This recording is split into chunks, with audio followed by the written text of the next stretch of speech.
doctor Iván Torre Villalbazo. Él tiene un doctorado en ciencias biomédicas por parte de la UNAM. Es investigador de ciencias médicas en el Departamento de Fisiología del Instituto Nacional de Ciencias Médicas y Nutrición Salvador Subirán y es miembro del Sistema Nacional de Investigadores, Consejo Nacional de Ciencia y Tecnología, CONACYT. Le agradecemos su asistencia, doctor Iván. Hola, ¿qué tal? Pues muchísimas gracias por la invitación. Pues bueno, entonces hoy les quiero platicar sobre este interesante tema de crononutrición. ¿Qué efecto tiene el horario de las comidas sobre la salud y el peso corporal? Entonces, nosotros sabemos que el balance energético es esta proporción que ocurre en nuestro organismo entre la energía que ingresa a través de los nutrimentos energéticos, grasa, proteína e hidratos de carbono, y la energía que nuestro organismo gasta a través de la termogénesis, la actividad física y el gasto energético basal. Nosotros sabemos muy bien que el balance energético, el mantenimiento del balance energético se logra cuando hay un equilibrio, más bien un balance entre el contenido de energía que consumimos y el contenido de energía que gastamos. De este modo, es muy sencillo saber que si yo como cierta cantidad de energía, pues entonces yo espero que mi peso sea proporcional a esta cantidad de energía que ingresa y a la energía que sale. Y pues esto hasta hace poco era muy fácil de entender y era la explicación de por qué una persona sube de peso, disminuye el peso o puede tener alguna enfermedad metabólica, hasta que apareció este artículo. Y artículos como este han aparecido a lo largo del tiempo en los últimos años, estudios primero en animalitos y después en personas, donde justamente evalúan la hora en que comemos y su efecto en el metabolismo energético. ¿Cómo es posible que la hora en que comemos pueda impactar en nuestro metabolismo? Que no es nada más calorías que entran y calorías que salen. Ahora resulta que el tiempo en que comemos va a tener un impacto en cómo mi organismo va a responder a esas calorías. Este artículo dice que la alimentación en horario restringido es una intervención preventiva o terapéutica respecto a diferentes retos de alimentación. El resumen de este artículo dice que en ratoncitos con obesidad, si se les da una dieta alta en grasa, ad libitum, es decir, se le pone en la jaula la comida todo el tiempo, este ratoncito con obesidad, con el tiempo, desarrolla aún más obesidad. Sin embargo, este mismo grupo o un grupo paralelo de ratoncitos con obesidad, donde se les da esta dieta alta en energía, pero en un tiempo restringido, es la misma energía, es la misma predisposición obesogénica, pero este ratoncito se vuelve más metabólicamente activo, con mayor resistencia física. Por lo tanto, el tiempo determina en gran manera cómo mi organismo va a responder a las calorías de la dieta. Otro estudio que hicieron, igual de dramático, donde un ratoncito delgado se le da una dieta alta en grasa y alta en azúcar, alta en calorías, ad libitum, es decir, durante todo el día y toda la noche, el ratoncito con el tiempo desarrolla obesidad. Es lógico porque es una dieta alta en calorías y por lo tanto el ratón desarrolla obesidad por este exceso de calorías de la dieta. Pero si el ratoncito consume esta dieta alta en calorías en un horario restringido, de manera impresionante y en contra de lo que nosotros conocemos del balance energético, es que una dieta alta en energía, pero en un horario restringido, el ratoncito no desarrolla obesidad. ¿Qué es lo que pasa por qué el tiempo en que consumimos el alimento impacta el modo como el organismo utiliza esta energía. Entonces, esto es un concepto interesante que ya conocíamos, que de hecho hasta es un refrán: desayunar como rey, comer como príncipe y cenar como mendigo. ¿Qué tan cierto es esto y por qué pasa esto? Entonces, el concepto que quiero que hablemos el día de hoy es de crononutrición, que es a qué hora como y durante cuántas horas consumo mi alimento. Entonces, lo que quiero desde un principio que quede muy claro es que todas las enfermedades metabólicas son causadas por una falta de control en el metabolismo. Todo nuestro metabolismo y cada órgano funciona de manera correcta, de manera precisa. Por ejemplo, cuando acabamos de comer, el tejido adiposo guarda la grasa en forma de triglicéridos para evitar que esta grasa se acumule en otros órganos. Igual en el postprandio, el músculo esquelético utiliza la glucosa como fuente de energía y guarda el resto como glucógeno. Y el hígado guarda la glucosa como glucógeno y la glucosa excedente la guarda como triglicéridos. Para que en el ayuno el tejido adiposo libere ácidos grasos que van a ser utilizados como fuente de energía en el músculo y puede también ser utilizado como fuente de energía en el hígado, el cual en el ayuno tiene que ocupar bastante energía para producir glucosa, para alimentar a las neuronas y eritrocitos. En el postprandio, otra cosa que quiero que mostrarles aquí es que la proteína muscular, la insulina y otras hormonas anabólicas estimulan que los aminoácidos se conviertan en masa muscular. Sin embargo, en un ayuno prolongado, los aminoácidos salen del músculo, hay una proteólisis, es decir, pérdida de masa muscular, para que los aminoácidos sirvan de sustrato para que el hígado haga glucosa para las células del cerebro y eritrocitos. Esto obviamente no es algo deseable, sin embargo, es un mecanismo de sobrevivencia. Por lo tanto, lo que estamos viendo aquí es que cuando todo funciona correctamente, nuestro organismo guarda cuando tiene que guardar y libera cuando es necesario liberar.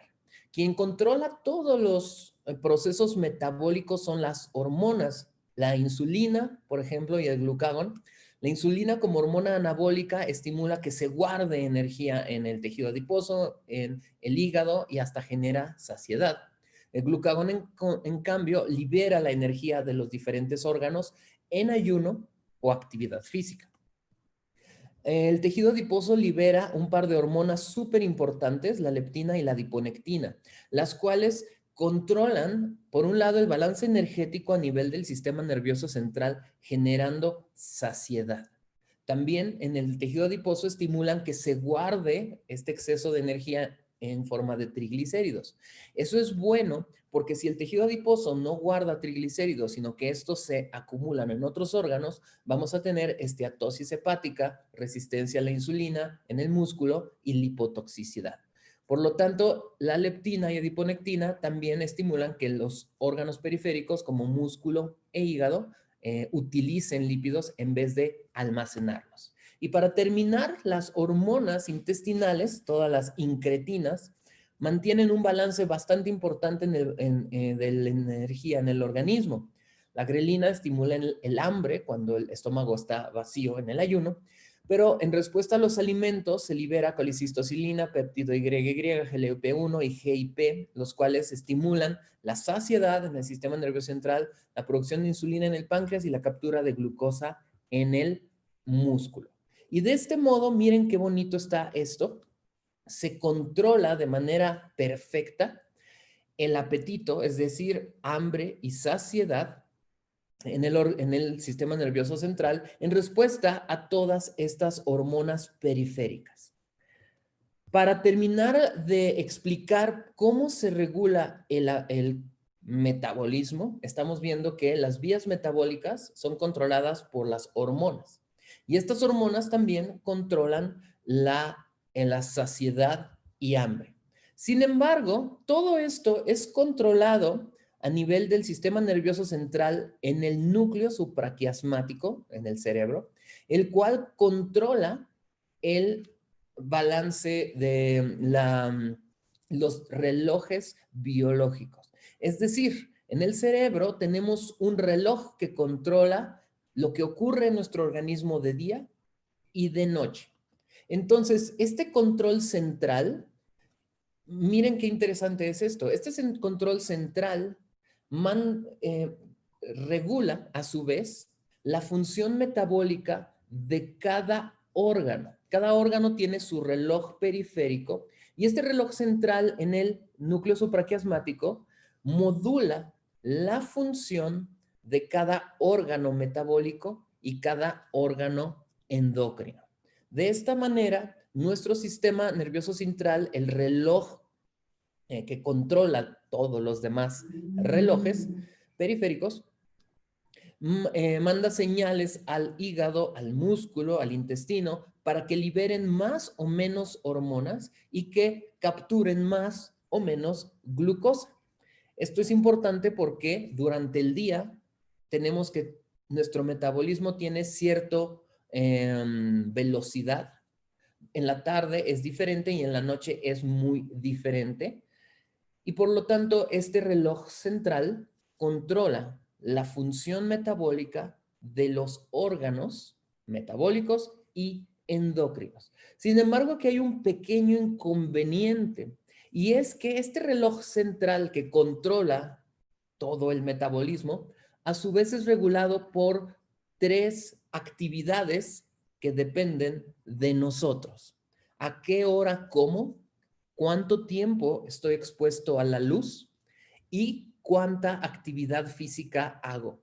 Estas tres cosas que dependen de nosotros, cuánto tiempo estoy expuesto a la luz, qué como, a qué hora como, durante cuántas horas como y si hago o no actividad física, esto va a modular a este reloj central para que este reloj central a su vez controle todos los relojes metabólicos. Entonces aquí estamos viendo algo un poco peligroso porque si yo no tengo un orden en mi vida, una higiene en mis diferentes hábitos, yo voy a alterar con mi estilo de vida disperso este reloj central en mi hipotálamo y por lo tanto, este reloj central alterado, pues va a generar también que se alteren los relojes periféricos de mis órganos, generando alteraciones metabólicas. Independientemente de qué comí y cuántas calorías tenía lo que yo comí, estos tres actividades que modulan a mi sistema nervioso central va a modular la función de mi organismo para bien o para mal. ¿Por qué? Miren esta gráfica, estamos viendo que la liberación de hormonas en nuestro organismo lleva un ciclo, lleva una regulación circadiana. Circadiano significa de 24 horas. Y por lo tanto vemos que las hormonas digestivas, la función del estómago, las hormonas metabólicas, tienen un pico durante la mañana, luego hacia la tarde y va disminuyendo hacia la noche. Por lo tanto, mi organismo es más o menos capaz de utilizar nutrimentos en diferentes horas del día. Aquí estamos viendo que el reloj central en el núcleo supraquiasmático controla los relojes periféricos que indican cómo se utilizan los nutrimentos en el músculo, en el hígado, en el tejido adiposo. Por lo tanto, si nosotros tenemos un reloj ajustado, donde la hora de comer es ajustada a la luz del día y ajustada a la actividad física, esto se le llama un reloj sincronizado, donde se activa en el día y se va apagando en la noche y de este modo esta sincronía hace que nuestro metabolismo funcione correctamente. Sin embargo, tenemos un comportamiento errático, es decir, como en horas que no debería comer según mi núcleo supraquiasmático y estoy expuesto a la luz en horas en que ya no debería estar expuesto a la luz y tal vez no hago actividad física o hago actividad física a la hora que no debería hacerlo por este reloj biológico, entonces una desincronización de estos relojes va a generar que no haya un ritmo de activación e inhibición, sino que se pierde esta ritmicidad y esto genera enfermedades metabólicas.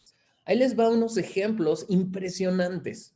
Estamos viendo en este estudio personas que les conectan aquí en la vena, los canalizan para poder estar midiendo la glucosa a lo largo de 24 horas. Son personas sanas.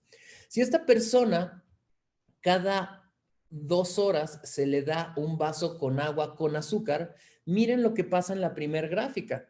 Le damos azúcar, aumenta la glucosa en la circulación y vuelve a disminuir porque la persona es metabólicamente sana, tiene tolerancia a la glucosa. Pero lo que vemos aquí es que en la noche, después, ¿ya vieron? Después de las 20 horas, la glucosa que consume genera un pico mayor de glucosa circulante y una menor capacidad del organismo de absorber la glucosa. Quiere decir que la hora en que consumimos hidratos de carbono va a determinar qué tanto incrementa la glucosa en la circulación y qué tan rápido se absorbe en los órganos. Esto es importante porque si la glucosa se mantiene elevada por mayor tiempo en la circulación, va a generar productos de glicación avanzadas que van a dar lugar a la larga a retinopatía diabética, nefropatía y un montón de enfermedades causadas por la glucotoxicidad.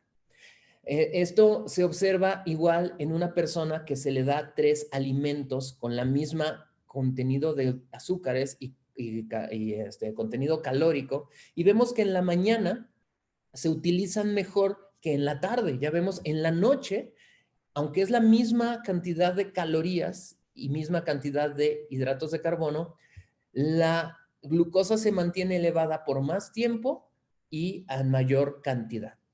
Igual si se le da una infusión constante de glucosa o alimentación enteral continua, se ve este mismo efecto. En la noche, nuestro organismo es menos capaz de capturar y utilizar la glucosa.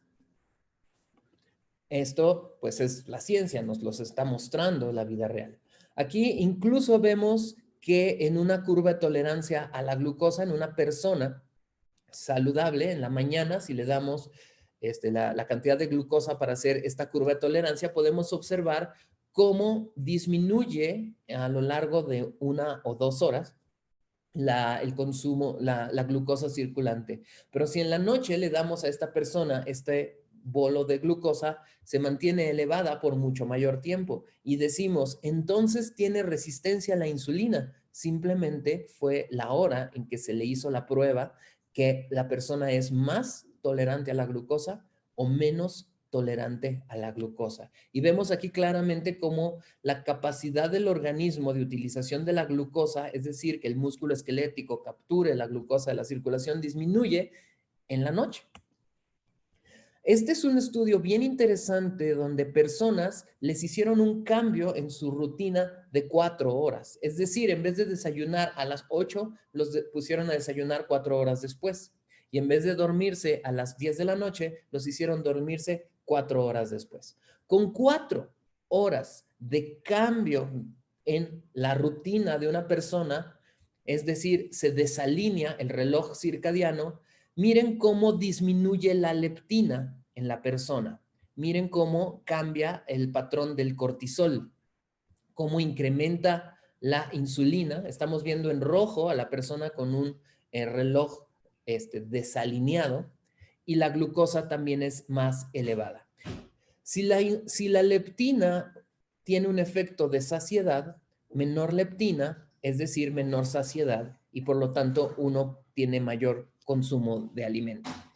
Mayor cortisol durante el día, eso induce intolerancia a la glucosa, el cortisol genera resistencia a la insulina temporal y por lo tanto mayor glucosa circulante. Por lo tanto, aquí estamos viendo incluso más insulina, pero también más glucosa, es decir, está desarrollando resistencia a la insulina simplemente por haber hecho un cambio en 3 horas en su estilo, en sus horarios. Aquí estamos viendo algo similar a lo que vimos anteriormente, una persona que le miden la glucosa postprandial en el día y una persona que le miden la glucosa postprandial después de tener un cambio en su ciclo. Ejemplo, las personas que de pronto se desvelan, las personas que tienen un trabajo de cambio de turno, eso es terrible, lamentablemente. Por lo tanto, al día de hoy se han hecho muchos modos de decir, bueno, ¿cómo voy a evitar esto? ¿Cómo voy a volver a tener un ciclo circadiano funcional? Y al día de hoy hay muchas estrategias como la restricción calórica, el ayuno intermitente o el ayuno prolongado.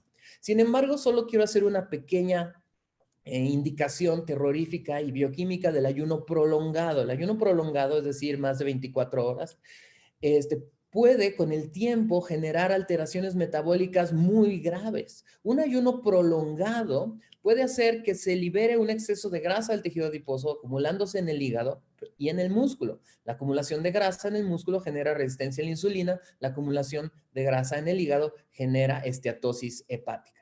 Esto va a generar también pérdida de masa muscular, mayor gluconeogénesis en el hígado y liberación excesiva de glucosa. Por lo tanto, los ayunos prolongados metabólicamente son desastrosos. Entonces, si el ayuno prolongado no es deseable y comer todo el día tampoco es deseable, entonces, ¿qué es lo que debemos hacer? Y lo que la investigación actual muestra es algo muy simple y se le llama alimentación en horario restringido, es decir, yo como todos los días, pero en un periodo de 10 horas. Quiere decir, en azul vemos, te levantas a las 8 de la mañana, comes y sigues comiendo hasta las 6 de la tarde. Ya después de las 6 de la tarde ya no comes nada hasta el día siguiente a las 8 de la mañana. Esto se ha demostrado en ratoncitos, donde si se les da una alimentación constante, tiene mayor adiposidad, glucosa elevada en la circulación, resistencia a la leptina, esteatosis hepática, acumulación de grasa en diferentes órganos, inflamación. Y aunque se le dé la misma alimentación, el mismo alimento que le generó obesidad y resistencia a la insulina, simplemente dárselo en un periodo corto de tiempo, todo esto se previene. Entonces, desde ratones hasta moscas se ha visto que la alimentación en horario restringido tiene un efecto muy importante en el metabolismo. Disminuye el colesterol circulante, disminuye la glucosa en ayuno, disminuye el peso corporal, la grasa corporal, evita la inflamación, evita la disbiosis intestinal, aumenta el gasto energético, la función motriz, la actividad física, mi condición física, la capacidad de dormir bien y la función cardiovascular. Por algo tan sencillo como llevar un periodo de alimentación y un periodo de ayuno. Para demostrar esto, hicieron un estudio muy genial en esta revista Cell Metabolism, donde lo único que hicieron fue a personas con obesidad les dieron una aplicación donde indican a qué hora comen. Lo que se observó es que en rojo vemos aquí diferentes personas que pues empiezan a comer a diferente hora del día, pero lo que se observa es que comen en una gran cantidad de horas, pasan más de 12 horas comiendo. Si estas personas lo único que se les dijo es, por favor, simplemente reduce el tiempo de alimentación a 10 horas, lo que se observa es que de 16 meses a un año disminuyeron su peso corporal, se sienten más energéticos en la mañana, tienen menos hambre en la noche y hasta mayor satisfacción del sueño, sin cambiar su patrón de alimentación, la cantidad de alimento o el tipo de alimento, simplemente restringiendo el horario en el que comieron. Esto es crononutrición. A tal grado de que miren qué interesante está este artículo donde un elevada consumo calórico en la mañana versus en la tarde tiene un efecto bastante importante en la pérdida de peso en personas con sobrepeso u obesidad. Y aquí estamos viendo que las personas que a ambos grupos les dieron una dieta con restricción calórica. Si hablamos de calorías, pues restricción calórica va a hacer que coman menos y por lo tanto bajen de peso. Pero la hora en que se les da, en que comen, impacta en esta pérdida de peso por la restricción calórica. En negro vemos las mujeres que comieron más en la mañana y en blanco las que comieron más en la noche. Lo que estamos viendo es que con el paso del tiempo, ambos grupos de mujeres pues pierden masa grasa pues por el efecto de una dieta hipocalórica, pero las que comen más en la mañana pierden más peso que las que comen más en la tarde o en la noche. Aquí vemos que a las 12 semanas, las mujeres que comieron más en la mañana que en la noche tienen mayor tolerancia a la glucosa y mayor sensibilidad a la insulina. Es la misma dieta, simplemente diferente horario.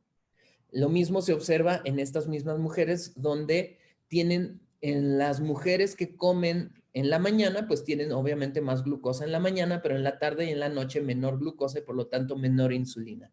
Mientras que las que consumen la mayoría de sus alimentos en la noche, vemos que la glucosa se mantiene más elevada en la tarde y noche y por lo tanto la insulina también. Eso no es deseable porque la insulina genera acumulación de grasa y por lo tanto favorece la esteatosis hepática, la fibrosis y cirrosis hepática. Y no solo eso, sino que miren cómo vemos que las mujeres que comen en la noche tienen más hambre durante el día y menor capacidad de saciedad. Por lo tanto, ¿cómo comemos y cómo deberíamos comer? En general vemos que, pues, lo común es que empezamos a comer desde que nos levantamos y comemos en la mañana, en la tarde, en la noche y ya más noche, pues vamos y seguimos comiendo y si me llego a levantar a medianoche, pues, ¿por qué no? Voy y como. ¿Y cómo deberíamos comer? Un alimento bastante fuerte en la mañana, menos en la tarde y por ahí de las 6 o 8 de la noche dejar de comer. Ahora, para terminar, la pregunta es, ¿por qué no podemos dejar de comer? ¿Por qué siempre tenemos hambre? Y la principal razón de por qué no dejamos de comer es por la elección de alimentos. En este estudio nos muestran que el consumo de ultraprocesados incrementa el consumo de calorías y reduce la capacidad de saciedad. ¿Qué son los ultraprocesados? Son los productos hechos de ingredientes purificados, harina refinada, azúcares simples, grasa trans.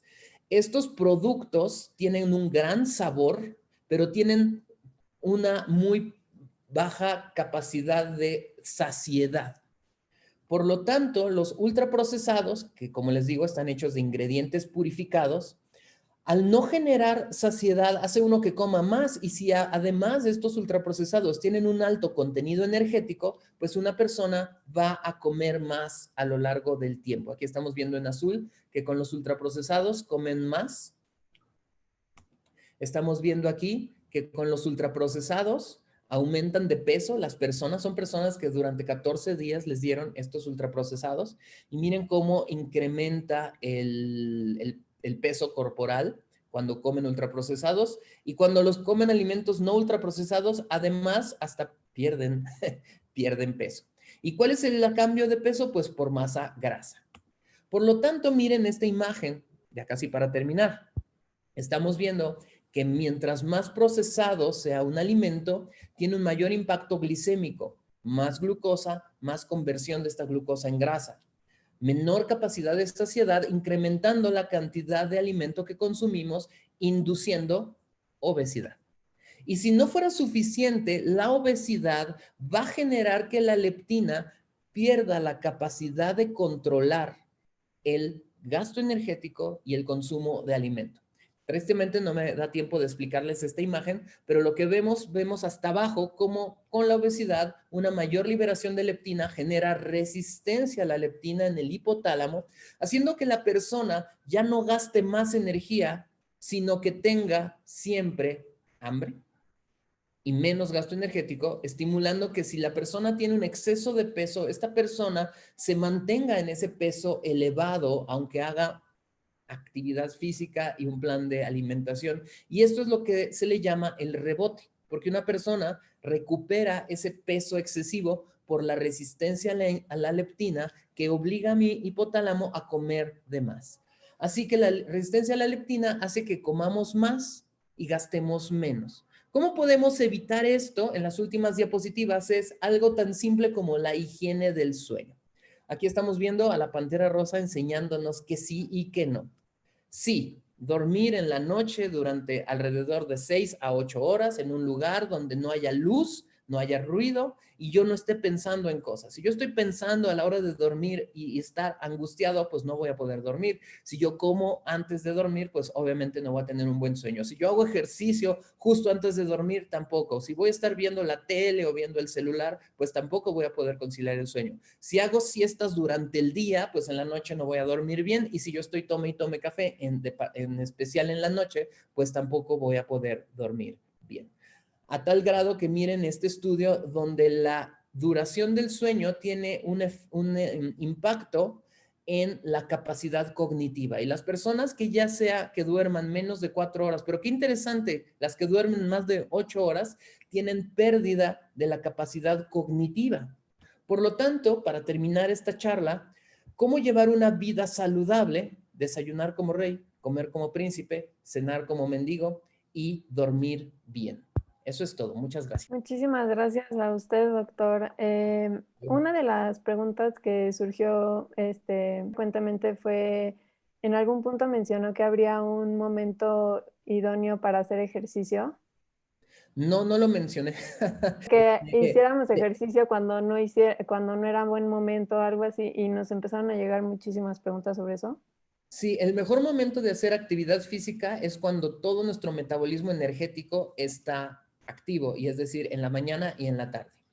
En la noche ya no es deseable porque es una actividad que genera liberación de cortisol. El ejercicio es una actividad estresante biológicamente hablando, por lo tanto se libera estresol digo, estresol, esa es nueva hormona, cortisol y adrenalina. Por lo tanto, si yo hago ejercicio en la noche, estas dos hormonas van a evitar que yo concilie el sueño rápidamente. Obviamente, bueno, cada persona es diferente, pero la bioquímica es lo que nos dice. Pues gracias por resolución de dudas, por presentar este tema y de una manera tan interesante. Sin duda tendremos que invitarlo a que profundice en otra ocasión. Proyecto la constancia que le vamos a enviar por su participación y le volvemos a agradecer el tiempo y esfuerzo que nos dedicó. Muchísimas gracias. Muchas gracias por haberme invitado.